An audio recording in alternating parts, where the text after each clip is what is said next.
नमस्कार. बार्शी टुडेमध्ये आपलं स्वागत. राष्ट्रवादी काँग्रेस पक्षाच्या बार्शी तालुकाध्यक्षपदी नुकतीच विक्रम सावळे यांची निवड झाली आहे. विक्रम सावळे हे बार्शी तालुक्याच्या राजकारणामध्ये गेली 1.5 दशके वावरत आहेत.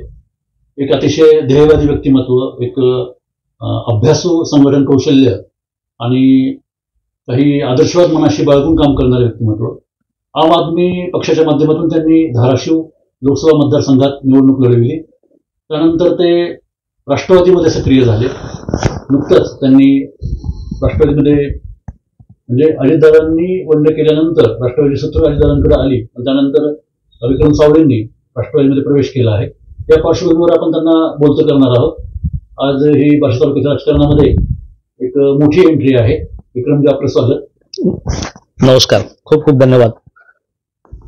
माझा प्रश्न आपल्याला असा आहे की आप म्हणजे आम आदमी ते राष्ट्रवादी हा जो तुमचा प्रवास आहे, हो, तर या प्रवासामध्ये साधारणतः तुमच्या राजकीय विचारांची दिशा कशी होती, मला काय अनुभव आले आणि तुम्ही राष्ट्रवादीमध्ये कसे आला? तत्पूर्वी मी तुम्हाला सांगेल सचिनजी, 2014 त्यावेळेसचा उस्मानाबाद लोकसभा मतदारसंघ आणि आम आदमी पक्षाची मिळालेली उमेदवारी. पण तत्पूर्वी आपण जर पाहिलं तर मी सुपर साहेबांसाठी बरेच वर्ष त्या ठिकाणी काम करत होतो, कार्यकर्ता म्हणून काम करत होतो तिथे. परंतु माझ्या लक्षामध्ये आलं की आपल्यातली जी कॅपॅसिटी आहे, कार्यक्षमता आहे, त्याला फारसा या ठिकाणी वाव मिळत नाहीये. आणि एक लक्षामध्ये घेतलं की बंडखोरीशिवाय तुम्हाला राजकीय अस्तित्व पण निर्माण होऊ शकत नाही तिथे. त्याला जशी कौटुंबिक काही पार्श्वभूमी होती हे तुम्हाला तर माहितच आहे.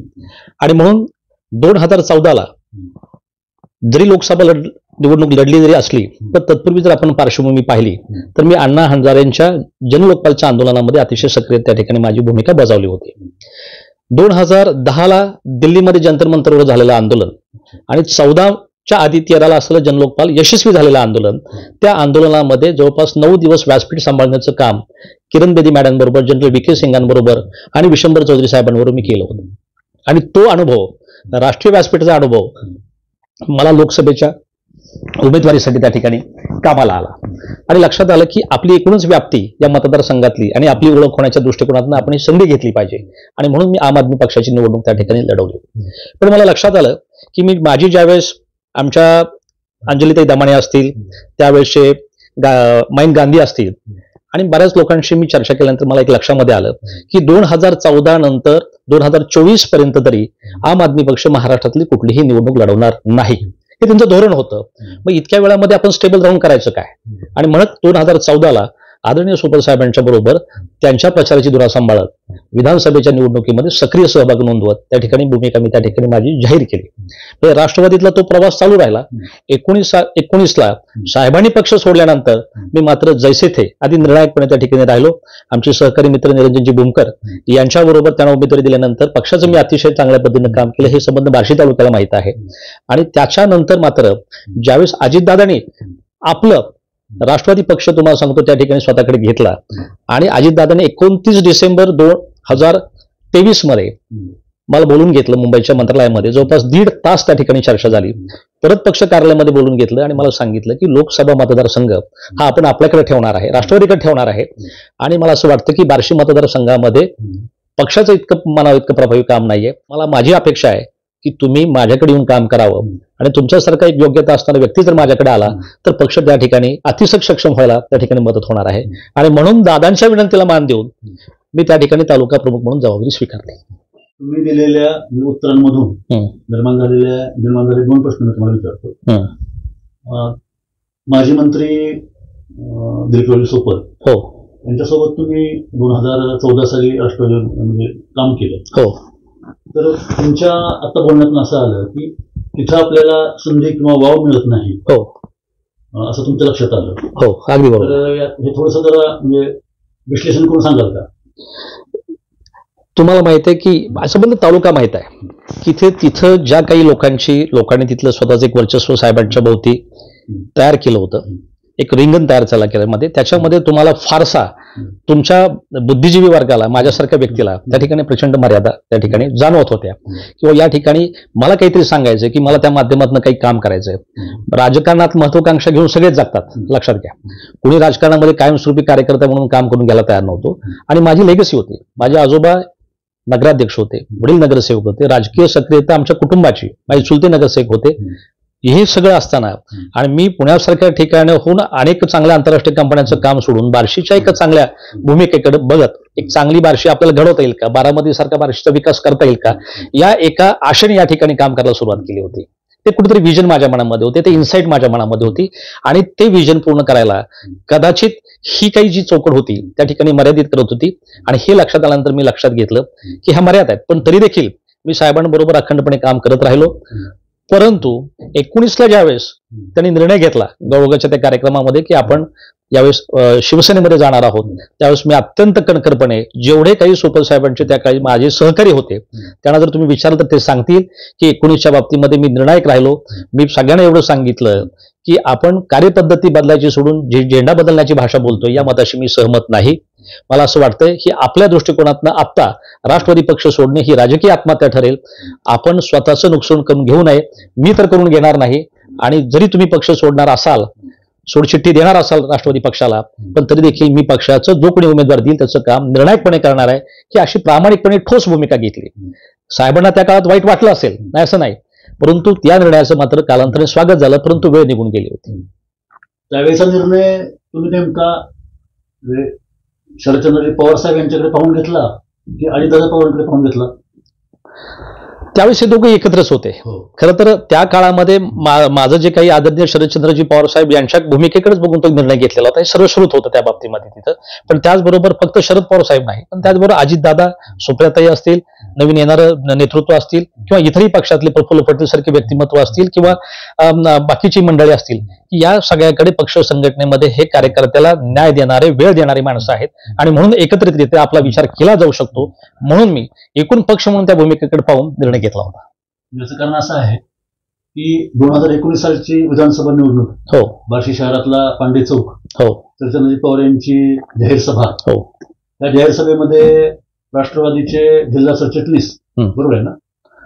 हो, आणि प्रवक्ता प्रास्ताविक, हो, त्या प्रास्ताविकामध्ये पवार साहेबांचं तुम्ही अगदी मनमुराद केलेलं कौतुक, त्यांच्या नेतृत्वाची उंची आणि त्यांच्या सगळ्या वाटचालीचे अनेक पैलू तुम्ही त्या दीर्घ प्रास्ताविकामध्ये मांडले होते. 100% मांडले. कविता सुद्धा त्यावेळेला गाजली होती. Yes yes yes. हो हो. त्यानंतर जे सत्तांतर राज्यामध्ये झालं, हो, महाविकास आघाडी सरकार आलं, हो, त्यावेळेला 2019 साधारणतः आज 2000 जवळपास 23, हो हो, या कालखंडामध्येही तुम्ही राष्ट्रवादी सोबत राहिला. करेक्ट. राष्ट्रवादी मध्ये ज्या वेळेला उभी फूट पडली, हो, आणि नंतर राष्ट्रवादी पक्षाची सूत्र निर्णायकपणे निवडणूक आयोगाने आणि विधिमंडळाने सुद्धा अजितदादांकडे सोपविली. हो, मग अजितदादांकडे ही सूत्रे सोपविल्यानंतर तुम्ही त्यांच्या नेतृत्वाखालच्या राष्ट्रवादीमध्ये येण्याचा प्रवेश घेतला, प्रवेश करण्याचा निर्णय घेतला तुम्ही, बरोबर आहे? नाही, काय नेमकं मी तुम्हाला सांगतो त्या दोन प्रश्नांची तुमच्यात निष्ठा नेमकी कोणावर, सत्तेबरोबर की पवार साहेबांबरोबर की दादांबरोबर?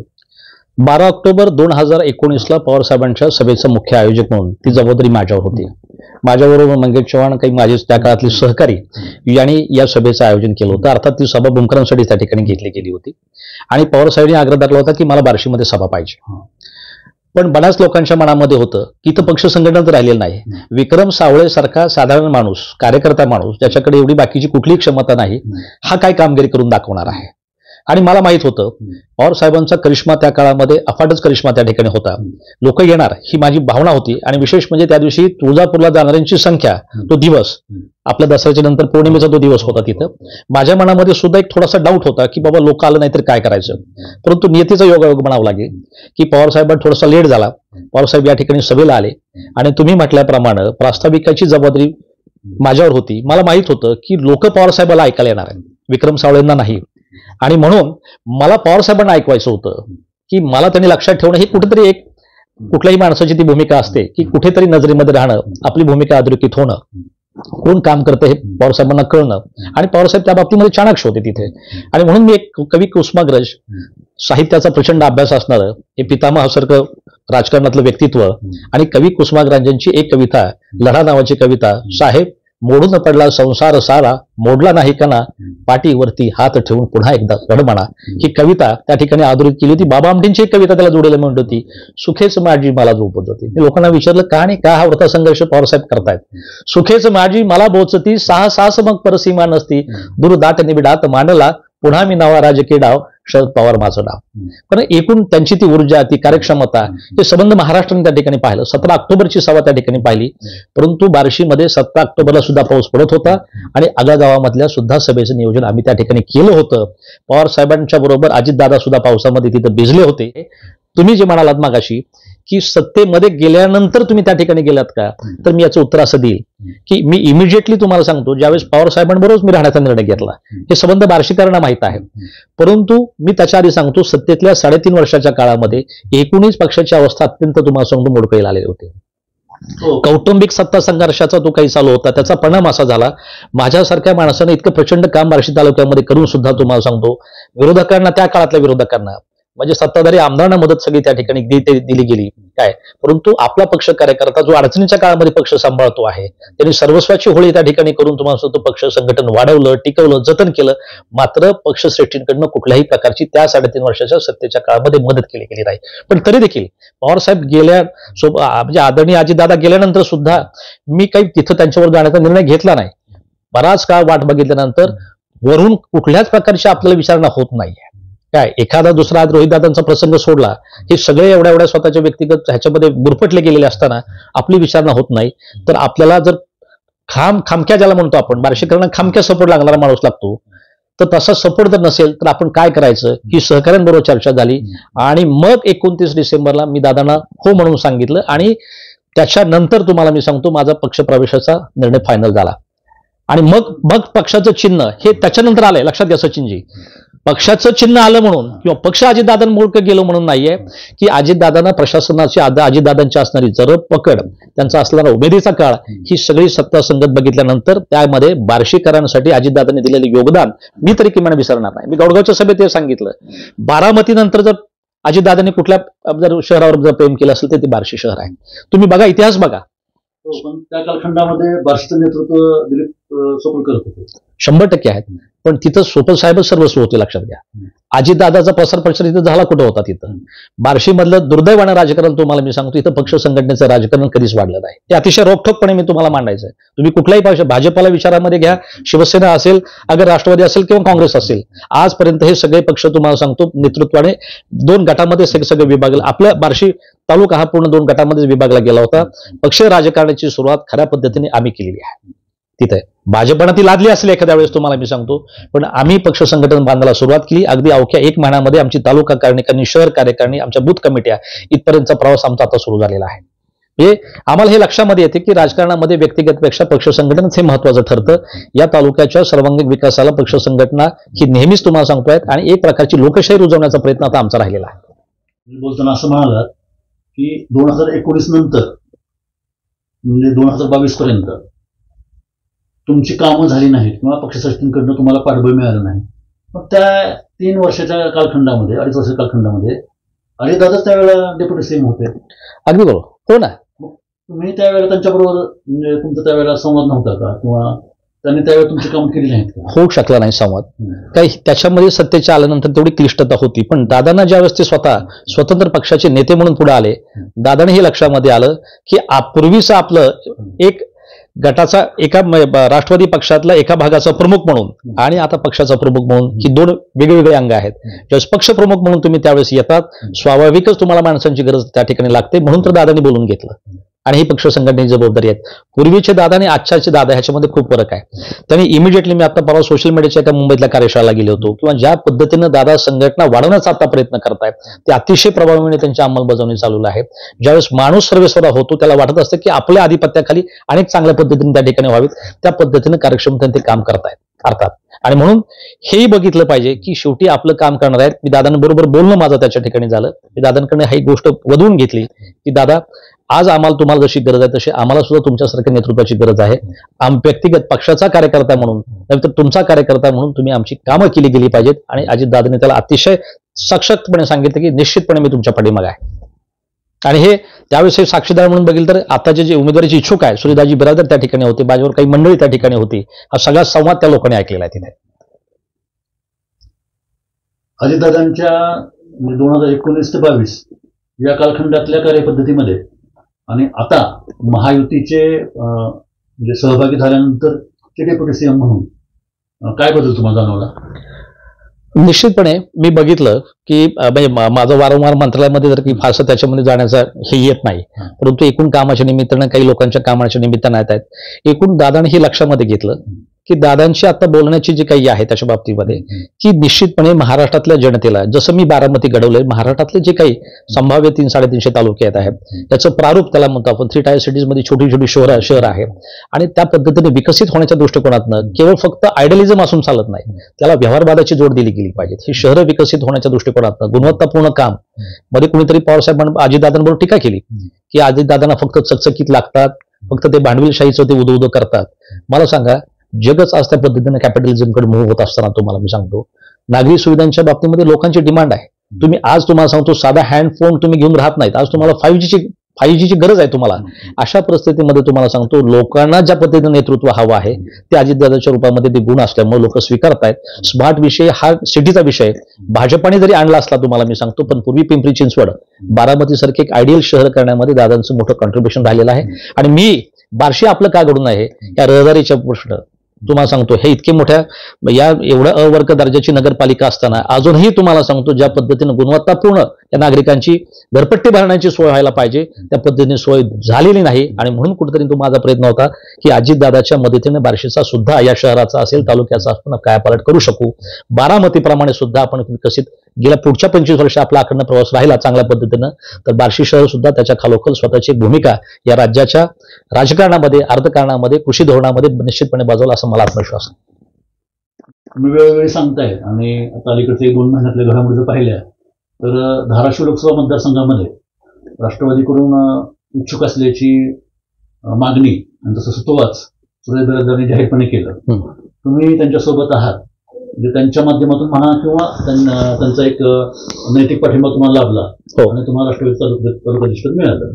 तर आता म्हणजे सुरेश बिरादरांना आपल्या उमेदवाराच्या शुभेच्छा आहेतच, पण जर समजा भाजपा, शिवसेना आणि राष्ट्रवादी तिघांमध्ये हा पूर्वापार मतदारसंघ जो आहे तर त्या अनुषंगानं जर समजा काही नवीन जे काही बदल होत आहेत, मग ते बसवराज पाटील आले, तर असे वेगवेगळे बदल होत असताना समजा सुरेश बिरादरांना उमेदवारी नाही मिळाली तर तुमचं राष्ट्रवादीचं बार्शी तालुक्यातलं जे काही प्रस्तावित राजकारण आहे ते राजकारण हे औटघटकेचं राजकारण ठरणार की तुम्ही हे सगळं राजकारण पुढे नेणार?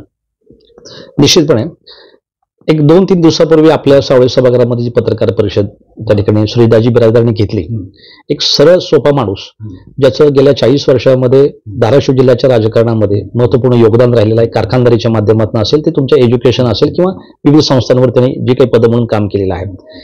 निखालस व्यक्तिमत्व, निखळ व्यक्तिमत्व आणि नॉन करप्ट पर्सनॅलिटी म्हणून त्यांची ओळख आहे. सहजपणे उपलब्ध होणारा माणूस आहे.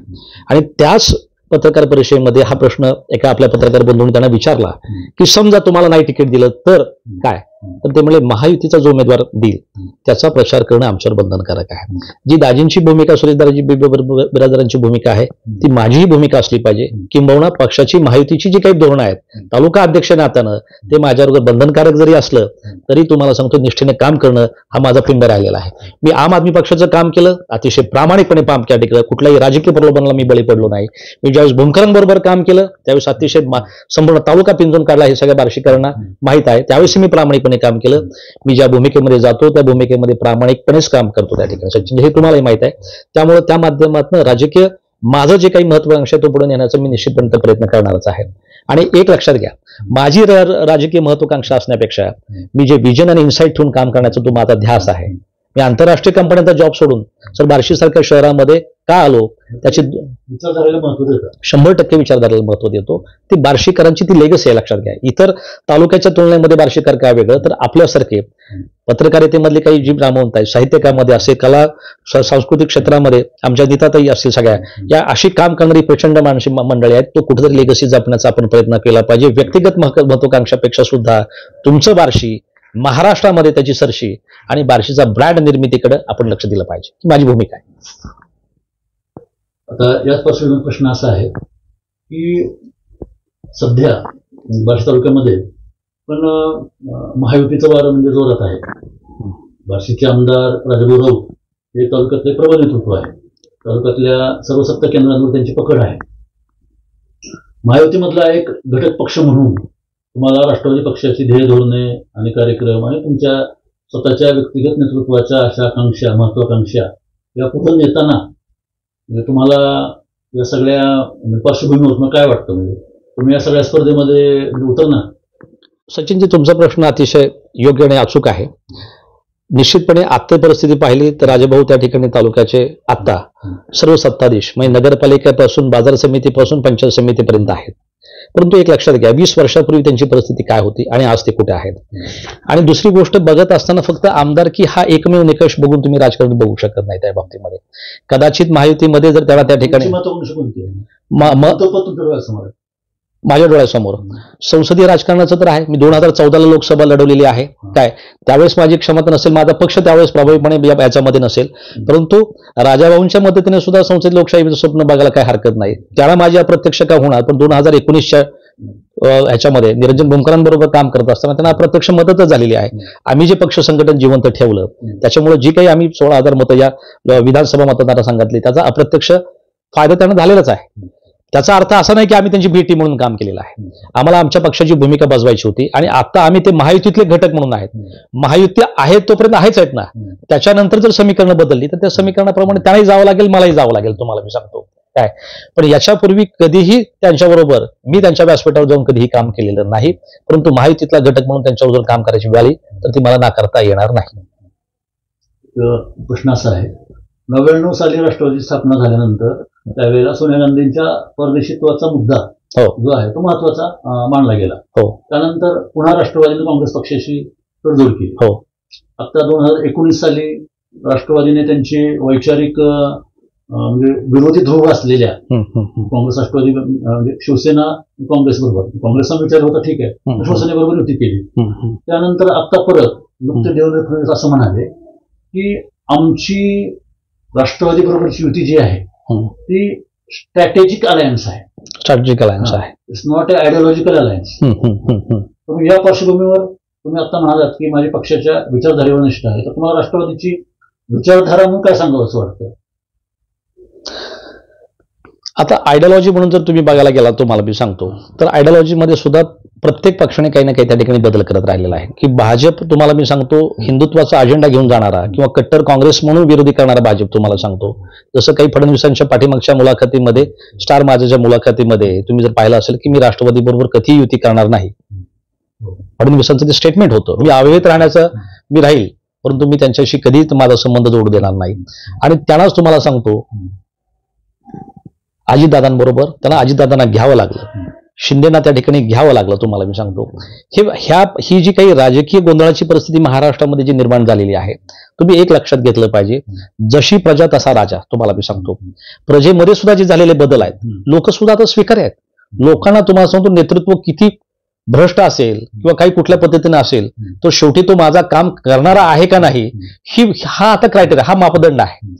मला सांगा की समाजवादी मंडळी, कम्युनिस्ट पक्षाची मंडळी, तुम्हाला मी सांगतो आज शेतकरी कामगार पक्षाची मंडळी, आज ही कुठंतरी पटलावर त्यांचं नामोनिशाण मिटून गेलेलं आहे. एकही आमदार त्या ठिकाणी दिसत नाहीत.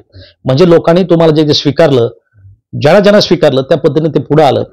राजकारण दूषित झालेलं आहे हे मी त्या ठिकाणी मान्य करतो, परंतु ते सुधारण्याची सुद्धा जबाबदारी तुमच्या माझ्यासारख्या बुद्धिबंताची, विचारवंताची आहे.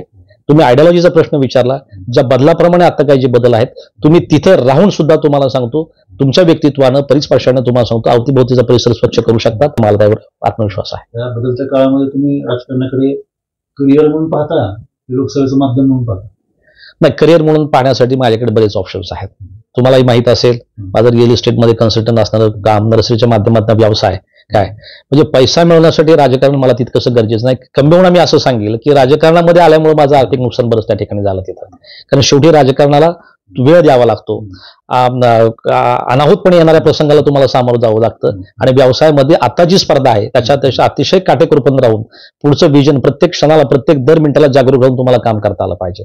परंतु मी जसं तुम्हाला म्हटल्याप्रमाणे बार्शीमध्ये येण्याचं काम, कारण जे स्वप्न माझं बार्शीकरांसाठी आहे, बार्शीसाठी स्वप्न आहे, या भूमीसाठी भूमिपुत्र म्हणून जे आहे काय की खरोखर आपलं शहर, जसं लातूरचं आपण एक नाव विलासरावांच्या माध्यमातून बघतो त्या बाबतीमध्ये, म्हणजे विलासराव एकटे नसतात, त्या ठिकाणी असणारी सगळी पार्श्वभूमी त्या ठिकाणी काम करते. तसं बार्शीमध्ये सुद्धा ते पोटेन्शियल आहे. एक मेडिकल हब, त्या माध्यमातून एक बार्शी जगाच्या समोर येऊ शकतं. अतिशय स्वस्त दरामध्ये चांगल्या दराचे अत्यंत उत्तम सेवादाने डॉक्टर्स आपल्या ठिकाणी आहेत. सगळ्या क्षेत्रामध्ये, कृषी क्षेत्रामध्ये जसं नवनाथ मल्हारी कसपटेंचं नाव आहे, राजाभाऊ देशमुखांचं नाव आहे, अशी कितीतरी कार्यक्षमपन्न व्यक्ती तुम्हाला सांगतो आपल्या पंचकृषीमध्ये आहेत. मला असं वाटतं एकत्रित या लोकांना आपण जर घेऊन काम केलं तर जगभरातल्या बार्शीकरांना जर आपण एकदा आवाहन केलं, भूमिपुत्र म्हणून जर केलं की एकदा फिरून आपल्या या भूमीकडे बघा, फिरून एकदा बघा, तर तुम्हाला लक्षामध्ये येईल या प्रतिभेचा, क्षमतेचा वापर करून घेतला तर माझं बार्शी महाराष्ट्रामध्ये अतिशय अभिमानाने, स्वाभिमानाने अतिशय उंच शिखरावर त्या ठिकाणी दिसेल, ही माझी अपेक्षा आहे, आशावाद आहे. जाणीवपूर्वक तुम्ही बार्शीच्या विकासासंदर्भात बोललात. हो. बार्शीचे महत्वाचे विकासासंदर्भातले प्रश्न कोणते आहेत असं मला वाटतं? आता तरी तुम्हाला सांगतो, रहदारीचा हा सगळ्यात महत्वाचा शहराच्या दृष्टिकोनातून प्रश्न आहे. उपसा सिंचन योजनेच्या माध्यमातून सोपल साहेबांनी जे काही 60-70% सुरुवातीला काम केलं होतं, त्याच्यानंतर ते काम डील झालं. मधल्या काळामध्ये अनेक लोकांना माहीत नसेल, ज्यावेळेस आमची सत्ता आली त्यावेळेस आमच्याकडे एक प्रश्नावली मागवली गेली की बार्शीमधला एक असा प्रश्न तुम्ही सांगा की ज्याची तातडीनं जे आपलं महाआघाडीतलं सरकार आहे त्यांनी तो सोडवणं बार्शीकरांसाठी गरजेचं आहे. त्यावेळेस मी माझी संपूर्ण त्या ठिकाणी करणारे सहकारी कमीत कमी माझ्या अंदाजाप्रमाणे आम्ही 300 फॉर्म भरून दिले आणि त्याच्यामध्ये सगळ्यात महत्वाचा प्रश्न होता उपसा सिंचन योजनेचा. जयंत पाटलाने त्या काळामध्ये त्या विभागाचे मंत्री असताना त्यांनी देशमुख साहेबांना त्या ठिकाणी सांगितलं आणि तात्विक 666 कोटी रुपयाची मंजुरी दिली. हे बार्शीकरांना कुणी माहीत नाही, कारण स्थानिक आमदाराला ते श्रेय दिलं जातं, पण त्याची जी काही पूर्वतयारी होती त्या टप्प्यातली त्याची पूर्ण करायली. त्याच्यानंतर मग उपसा सिंचन योजनेमध्ये राजभाऊने प्रयत्न केला आणि त्यातनं उपसा सिंचन योजनेचं काम त्याची पहिला हप्ता मंजूर करून त्याचं हे काम सुरू झाले. परंतु अजितदादा त्या ठिकाणी या राज्याचे अर्थमंत्री आहेत हे विसरून चालता येणार नाही. त्यांच्या संमतीशिवाय हे झालेलं नाही. बार्शीमध्ये जे काही कामं केली, फक्त आपण फडणवीस साहेबांचं नाव घेतो, पण फडणवीस साहेबांबरोबर अजितदादांचंही तेवढंच मोठं योगदान आहे हे मी बार्शीकरांना आवर्जून त्या ठिकाणी सांगू मला वाटतं. तर हे होते राष्ट्रवादीचे नूतन तालुकाध्यक्ष विक्रम सावळे. राजकारणामध्ये एक सुशिक्षित बुद्धिमंतांचा एक प्रभावी चेहरा म्हणून त्यांच्याकडे नक्कीच पाहिलं गेलं पाहिजे. त्यांनी जो आदर्शवाद मांडला आणि त्या आदर्शवादाची सांगड घालून आपण राजकारणामध्ये काम करणार आहोत असं सांगितलं तर त्यांच्या या विचाराला शुभेच्छा. बार्शीचं राजकारण हे नाही म्हटलं तरी मणी आणि मसल पॉवरचं राजकारण आहे. या राजकीय प्रवाहामध्ये उतरण्यासाठी त्यांना आगामी काळासाठी बार्शी टुडेच्या वतीने शुभेच्छा. धन्यवाद सचिनजी.